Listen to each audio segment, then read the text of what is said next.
Ассаламу алейкум ва рахматуллах. Һәрбер кешенең гомерендә үзенең кыенлыклары бар һәм проблемалары бар. Һәм Аллаһ Тәгалә моның турында Коръәндә булай дип әйтә. Бисмиллаһир-рахманир-рахим. Ла юкаллифуллаһу нафсан илля ус'аһа. Мин кешегә, Аллаһ Тәгалә әйтә, кичерә алмаган һәм еңә алмаган кыенлыктарды бирмәйм дип әйтә. Аллаһ Тәгалә биргән кыенлыктар һәм проблемалар безне көчлерәк эшләй. Һәм безгә адактан бик бөек зур еңеллек бирә.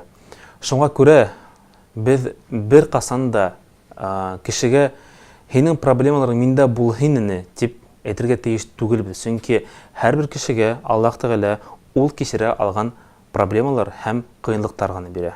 Кытыгызга каршы кайһы бер кешеләр булай дип уйлай. Минең гомерем шулкатлым авыр, минең шулкатлым күп проблемалар, икенче кешеләрдәге шулкатлым яхшы һәм еңел гомер дип әйтә һәм улар бик зур хата итеп уйлайлар. Чөнки Аллаһ Тәгалә Балад дигән сүрәлә 4-нче аятында булай дип әйтә. Лaqad халакнал инсана фи кабад. Без кешене ошо дөнья авырлыктарында барлыкка килдердек дип Аллаһ Тәгалә әйтә. Икенчеләй әйткәндә, Аллаһ Тәгалә безне бу дөньяга килдерде һәм бу гомердән башка безгә тагы кыенлыктар бирде. Чөнки без ул кыенлыктарды үтәргә һәм кисергә тиешбез. Нишләп Аллаһ Тәгалә безне ошында рәхәт, матур дөньяга, проблемаһыз дөньяга барлыкка килтермәне һуң? Нишләп без ошо политик проблемалар, акса проблемаһын арасында яшәргә тиешбез? Дөрес әйткәндә, бында Аллаһ Тәгаләнең бик зур рәхмәте һәм мәрхәмәте бар. Нинди зур рәхмәтлеге бар һуң? Бында мин азаграк әйтермен. Әле Ләйл сүрәһендәге ошондай аяттарды тәрҗемә иткем килә. Аллаһ Тәгалә булай ди: "Инна сa'якум лашатта." Ысынлап та һезнең максаттарыгыз айрыла. Һәм артабан Аллаһ Тәгалә ошо сүрәлә ике кеше турында, ике төрле кеше турында әйтә. Беренчеһе ул ошондый кешеләр. "Фa'амма ман а'та ваттаqa ва саддаqa бил хусна фасануяссируху лил юсра."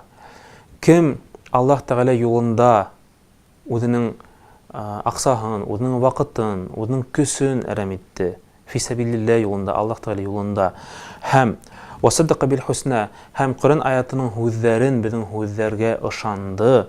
Шул кешегә Аллаһ Тәгалә әйтә: "Без фасануяссируху лил юсра." Без еңеллек бирербез дип әйткән. Икенчеләй әйткәндә, ошо дөньяга булган хәләл ризыкка еңеллек бирербез. Һәм икенче дөньяла без уны тамуктан хаклап, ожмакка киретербез дип әйтә. Һәм икенче төрле кеше: وأما من بخل واستغنى وكذب بالحسنى فسنيسره للعسرى. Кем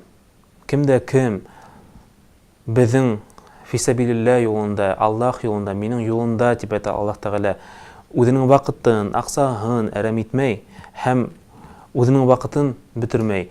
Безнең һүзләрне وكذب بالحسنى, безнең Коръән аяттагы һүзләрне алдаштыру итеп кабул иткән кешегә Аллаһ Тәгалә әйтә: "Без фасануяссируху лил усра." Без кыенлыкка еңеллек бирербез дигән.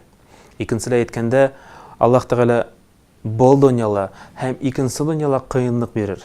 Кыямәт көндә иң куркынычы ул ожмакка ебәрмәй, шул кешене тамукка кертер. Фасануяссируху лил усра ди Аллаһ Тәгалә. Хәзер ошо аяттарды ишеткәндән һуң без аңларга тиешбез. Кем без? Без фасануяссируху лил юсра категория кешеләреме? Бәлки фасануяссируху лил усра категорияһымы? Без кем? Без еңеллеккә барган кешеләрме? Әллә без кыенлыкка барган кешеләрме? Үзебезнең йөрәгебезгә, рухыбызга, уйларыбызга, ниятебезгә һәм максатларыбызга карап, без шуны аңларга тиешбез. Без Аллаһ Тәгалә юлында барабызмы? Әллә без Аллаһ Тәгалә яратмаган эштә эшләйбезме? Алданрак мин әйткәйнем, ошо безнең дөнья проблемаларында нинди Аллаһ Тәгаләнең рәхмәтлеге бар һуң бында? Монда бер бәләкәй генә һәм бәләкәй булмага карамастан бөек сер бар. Мөмин кешенең, Аллаһ Тәгалә ышанган кешенең, мусульман кешенең, ышанудан башка Аллаһ Тәгаләгә гыйбадәт кылган кешенең йөрәге гелән мөхәббәт менән һәм иман менән тулган. Безнең ислам менән һәм иман менән тулган йөрәктәр, без исламда, иманда булган кешеләр, без ошо фи кабат дигән дөньяда яшәйбез. Фи кабат ул проблемалы булган, авырлыктар булган дөньяда яшәйбез. Һәм ошо буна авырлыкка һәм проблема карамастан да без гыйбадәт кылабыз. Без Аллаһ Тәгаләгә үзебезнең мөхәббәтебезне, иманыбызны күрһәтеп, гыйбадәт кылып намаз кылабыз. Ошо намаз ул бик тә кадерлерәк булыр Аллаһ Тәгалә алдында.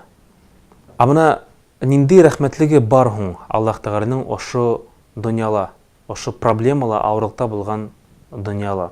Уйлап карагыз, һәрбер кешенең, һәрбер пәйгамбәрнең гомерендә бик бөек һәм зур проблемалар булган.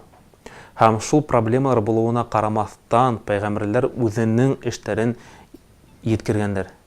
Улар Аллаһ Тәгалә исемен, тәүхид һәм ислам, иман дигән нәмәләрне безгә yetkirделәр. Ошо булган проблемалар, фи кабат дигән авырлыктар, улар безгә дөресен әйткәндә бик нык итеп ярдәм иттеләр, чөнки Аллаһ Тәгаләгә улар безне якынайталар. Без ошо булган авырлыктарны дөрес дип кисерһәк, Аллаһ Тәгалә безгә үзенең рәхмәтлеген күрһәтер һәм кыямәт көнендә безне ожмха кертер дип ышанабыз.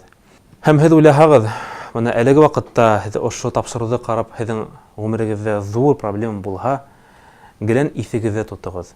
Аллаһ Тәгалә Коръән аятында 2 тапкыр әйтә: "Фа инна мал усри юсра, инна мал усри юсра." Ысынлап та авырлыктан һуң еңеллек килә, ысынлап та авырлыктан һуң еңеллек килә. Һәм һезнең гомерегездә лә, иншалла, без ышанабыз, еңеллек килер. Вальхамдулиллахи раббил аламин.